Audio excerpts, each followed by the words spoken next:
Why would a war with Iran make it impossible to continue supporting Ukraine? It's a good question. So, after the October 7th attacks, you had Joe Biden go on 60 Minutes and say, after he was asked by the host, I forget what host it was, but he was asked, are we going to be able to support both Israel and Ukraine? And, his dying brain said, oh, come on, man. Of course we can. We're the most powerful country ever. We won World War II. Of course we can do both.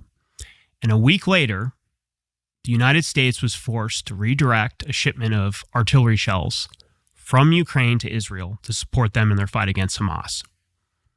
And that right there just shattered the illusion that we can do both. Of artillery shells, so pretty low-tech stuff. Right.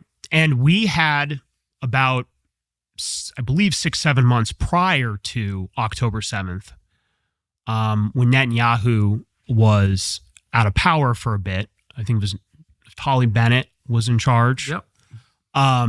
He allowed not allowed, but signed off on the United States to pull all our artillery shells out of a pre-positioned stockpile to give them to the Ukrainians to support them in their ultimately failed counteroffensive.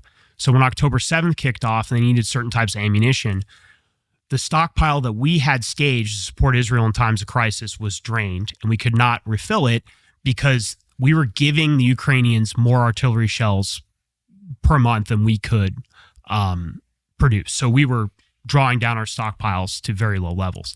Now, that's just artillery.